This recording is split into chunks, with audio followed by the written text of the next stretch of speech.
V.I. Lenin. Speech at the 1st, May 26, 1918. Delivered, May 26, 1918. First published, newspaper report published in Izvestia Vtisik number 106, May 28. Published according to the text of the book, Transactions of the First All-Russia Congress of the Economic Councils. Verbatim report, Moscow, 1918. Source, Lenin's Collected Works, 4th English edition, Progress Publishers, Moscow, 1972. Volume 27, pages 408-415. Translated, Clemens Dutt, edited by Robert Daglish. Transcription HTML markup, David Walters and Robert Symbol. Online version, Lenin Internet Archive. March, 2002. Comrades, permit me first of all to greet the Congress of Economic Councils in the name of the Council of People's Commissars. Applause. Comrades, the Supreme Economic Council now has a difficult, but a most rewarding task. There is not the slightest doubt that the further the gains of the October Revolution go, the more profound the upheaval it started becomes.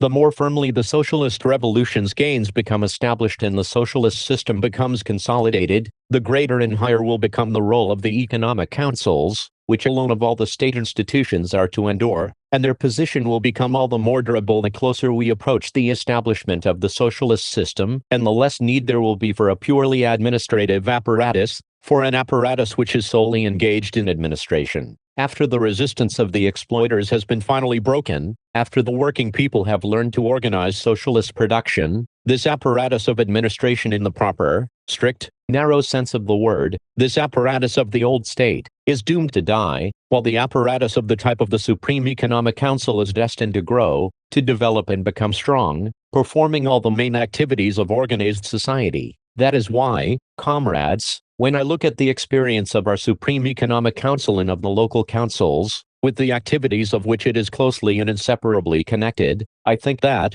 in spite of much that is unfinished, incomplete and unorganized, we have not even the slightest grounds for pessimistic conclusions. For the task which the Supreme Economic Council sets itself, and the task which all the regional and local councils set themselves, is so enormous, so all-embracing, that there is absolutely nothing that gives rise to alarm in what we all observe. Very often, of course, from our point of view, perhaps too often, the proverb measure thrice and cut once has not been applied. Unfortunately, things are not so simple in regard to the organization of the economy on socialist lines as they are expressed in that proverb. With the transition of all power, this time not only political and not even mainly political, but economic power, that is, power that affects the deepest foundations of everyday human existence, to a new class, and, moreover, to a class which for the first time in the history of humanity is the leader of the overwhelming majority of the population, of the whole mass of the working and exploited people, our tasks become more complicated. It goes without saying that in view of the supreme importance and the supreme difficulty of the organizational tasks that confront us, when we must organize the deepest foundations of the existence of hundreds of millions of people on entirely new lines, it is impossible to arrange matters as simply as in the proverb measure thrice and cut once. We, indeed, are not in a position to measure a thing innumerable times and then cut out and fix what has been finally measured and fitted. We must build our economic edifice as we go along, trying out various institutions, watching their work, testing them by the collective common experience of the working people, and, above all, by the results of their work. We must do this as we go along, and, moreover, in a situation of desperate struggle and frenzied resistance by the exploiters, whose frenzy grows the nearer we come to the time when we can pull out the last bad teeth of capitalist exploitation. It is understandable that if even within a brief period we have to alter the types, the regulations and the bodies of administration in various branches of the national economy several times, there are not the slightest grounds for pessimism in these conditions, although, of course, this gives considerable grounds for malicious outbursts on the part of the bourgeoisie and the exploiters, whose best feelings are hurt. Of course, those who take too close and too direct a part in this work, say, the Chief Water Board, do not always find it pleasant to alter the regulations, the norms and the laws of administration 3 times. The pleasure obtained from work of this kind cannot be great, but if we abstract ourselves somewhat from the direct unpleasantness of extremely frequent alteration of decrees, and if we look a little deeper and further into the enormous world historic task that the Russian proletariat has to carry out with the aid of its own still inadequate forces, it will become immediately understandable that even far more numerous alterations in testing and practice of various systems of administration and various forms of discipline are inevitable, that in such a gigantic task, we could never claim, and no sensible socialist who has ever written on the prospects of the future ever even thought, that we could immediately establish and compose the forms of organization of the new society, according to some predetermined instruction and at one stroke. All that we knew, all that the best experts on capitalist society, the greatest minds who foresaw its development, exactly indicated to us was that transformation was historically inevitable and must proceed along a certain main line, that private ownership of the means of production was doomed by history, that it would burst, that the exploiters would inevitably be expropriated. This was established with scientific precision, and we knew this when we grasped the banner of socialism, when we declared ourselves socialists, when we founded socialist parties, when we transformed society. We knew this when we took power for the purpose of proceeding with socialist reorganization, but we could not know the forms of transformation, or the rate of development of the concrete reorganization. Collective experience, the experience of millions, can alone give us decisive guidance in this respect, precisely because, for our task, for the task of building socialism, the experience of the hundreds and hundreds of thousands of those upper sections which have made history up to now in feudal society and in capitalist society is insufficient. We cannot proceed in this way precisely because we rely on joint experience, on the experience of millions of working people. We know, therefore, that organization, which is the main and fundamental task of the Soviets, will inevitably entail a vast number of experiments, a vast number of steps, a vast number of alterations, a vast number of difficulties, particularly in regard to the question of how to fit every person into his proper place, because we have no experience of this. Here we have to devise every step ourselves, and the more serious the mistakes we make on this path, the more the certainty will grow that with every increase in the membership of the trade unions, with every additional 1,000, with every additional 100,000 that come over from the camp of working people, of exploited, who have hitherto lived according to tradition and habit, into the camp of the builders of Soviet organizations, the number of people who should prove suitable and organize the work on proper lines is increasing. Take one of the secondary tasks that the Economic Council, the Supreme Economic Council, comes up against with particular frequency, the task of utilizing bourgeois experts. We all know, at least those who take their stand on the basis of science and socialism, that this task can be fulfilled only to the extent that international capitalism has developed the material and technical prerequisites of labor, organized on an enormous scale and based on science, and hence on the training of an enormous number of scientifically educated specialists. We know that without this socialism is impossible. If we reread the works of those socialists who have observed the development of capitalism during the last half-century, and who have again and again come to the conclusion that socialism is inevitable, we shall find that all of them without exception have pointed out that socialism alone will liberate science from its bourgeois fetters, from its enslavement to capital, from its slavery to the interests of dirty capitalist greed. Socialism alone will make possible the wide expansion of social production and distribution on scientific lines, and their actual subordination to the aim of easing the lives of the working people, and of improving their welfare as much as possible. Socialism alone can achieve this, and we know that it must achieve this, and in the understanding of this truth lies the whole complexity and the whole strength of Marxism. We must achieve this while relying on elements which are opposed to it, because the bigger capital becomes the more the bourgeoisie suppresses the workers. Now that power is in the hands of the proletariat and the poor peasants, and the government is setting itself tasks with the support of the people, we have to achieve these socialist changes with the help of bourgeois experts, who have been trained in bourgeois society, who know no other conditions, who cannot conceive of any other social system. Hence, even in cases when these experts are absolutely sincere and loyal to their work, they are filled with thousands of bourgeois prejudices, they are connected by thousands of ties, imperceptible to themselves, with bourgeois society, which is dying and decaying and is therefore putting up furious resistance. We cannot conceal these difficulties of endeavor and achievement from ourselves. Of all the socialists who have written about this, I cannot recall the work of a single socialist or the opinion of a single prominent socialist on future socialist society, which pointed to this concrete, practical difficulty that would confront the working class when it took power, when it set itself the task of turning the sum total of the very rich, historically inevitable and necessary for a store of culture and knowledge and technique accumulated by capitalism, from an instrument of capitalism into an instrument of socialism. It is easy to do this in a general formula, in abstract reasoning, but in the struggle against capitalism, which does not die at once but puts up increasingly furious resistance the closer death approaches, this task is one that calls for tremendous effort. If experiments take place in this field, if we make repeated corrections of partial mistakes, this is inevitable because we cannot, in this or that sphere of the national economy, immediately turn specialists from servants of capitalism into servants of the working people, into their advisors. If we cannot do this at once, it should not give rise to the slightest pessimism, because the task which we set ourselves is a task of world historic difficulty and significance. We do not shut our eyes to the fact that in a single country, even if it were a much less backward country than Russia, even if we were living in better conditions than those prevailing after 4 years of unprecedented, painful, severe and ruinous war, we could not carry out the socialist revolution completely, solely by our own efforts. He who turns away from the socialist revolution now taking place in Russia and points to the obvious disproportion of forces is like the conservative man in a muffler who cannot see further than his nose, who forgets that not a single historical change of any importance takes place without there being several instances of a disproportion of forces. Forces grow in the process of the struggle, as the revolution grows.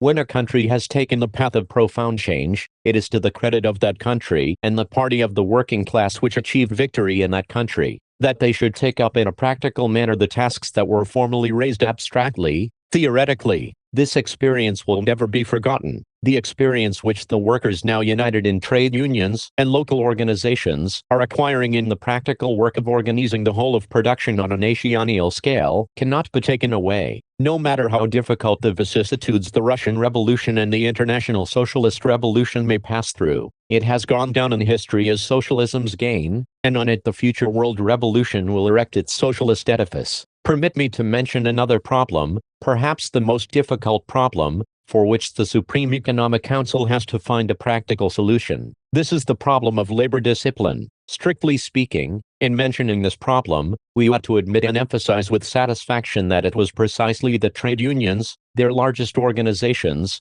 namely, the Central Committee of the Metalworkers Union and the All-Russia Trade Union Council, the supreme trade union organizations uniting millions of working people, that were the first to set to work independently to solve this problem, and this problem is of world historic importance. In order to understand that, we must abstract ourselves from those partial, minor failures, from the incredible difficulties which, if taken separately, seem to be insurmountable. We must rise to a higher level and survey the historical change of systems of social economy. Only from this angle will it be possible to appreciate the immensity of the task which we have undertaken. Only then will it be possible to appreciate the enormous significance of the fact that on this occasion, the most advanced representatives of society, the working and exploited people are, on their own initiative, taking on themselves the task which hitherto, in feudal Russia, up to 1861, was solved by a handful of landed proprietors, who regarded it as their own affair. At the time it was their affair to bring about state integration and discipline. We know how the feudal landowners created this discipline. It was oppression, humiliation and the incredible torments of penal servitude for the majority of the people.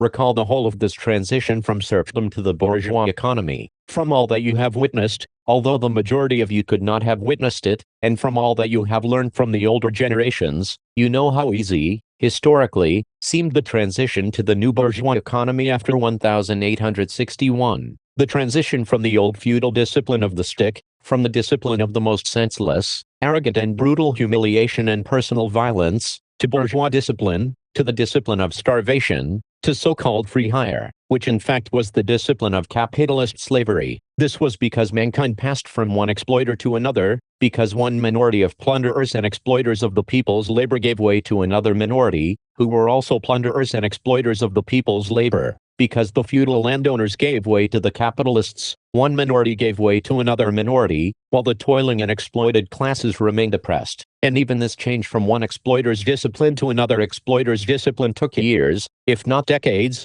of effort. It extended ever a transition period of years, if not decades. During this period, the old feudal landowners quite sincerely believed that everything was going to rack and ruin, that it was impossible to manage the country without serfdom, while the new, capitalist boss encountered practical difficulties at every step and gave up his enterprise as a bad job. The material evidence, one of the substantial proofs of the difficulty of this transition, was that Russia at that time imported machinery from abroad, in order to have the best machinery to use. And it turned out that no one was available to handle this machinery, and there were no managers. And all over Russia one could see excellent machinery lying around unused, so difficult was the transition from the old feudal discipline to the new, bourgeois, capitalist discipline. And so, comrades, if you look at the matter from this angle, you will not allow yourselves to be misled by those people, by those classes, by those bourgeoisie and their hangers-on whose sole task is to sow panic, to sow despondency, to cause complete despondency concerning the whole of our work, to make it appear to be hopeless, who point to every single case of indiscipline and corruption,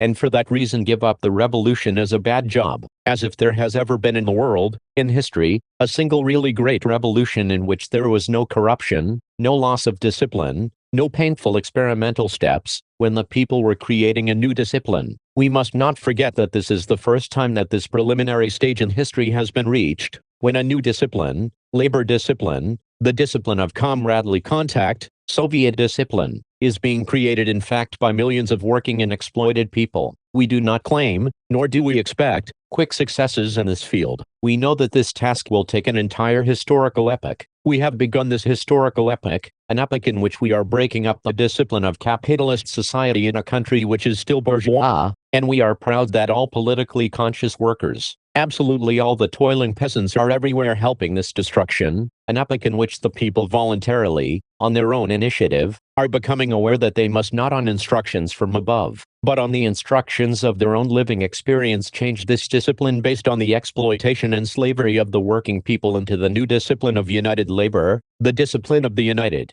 organized workers and working peasants of the whole of Russia, of a country with a population of tens and hundreds of millions. This is a task of enormous difficulty, but it is also a thankful one, because only when we solve it in practice shall we have driven the last nail into the coffin of capitalist society, which we are burying. Applause. Endnotes. The first All-Russia Congress of Economic Councils was held May 26 to June 4, 1918, in Moscow. It was attended by 252 delegates representing 5 regional, 30 gubernia and a considerable number of NISD economic councils, and also departments of the Supreme Economic Council, trade union organizations and factory trade union committees. Lenin took a direct part in preparing the Congress. At a meeting of the Presidium of the Supreme Economic Council, which was held in the Kremlin on May 23, and attended by Lenin, matters connected with the Congress were examined in detail. The agenda was decided upon, and the theses of a number of reports are approved with alterations and amendments.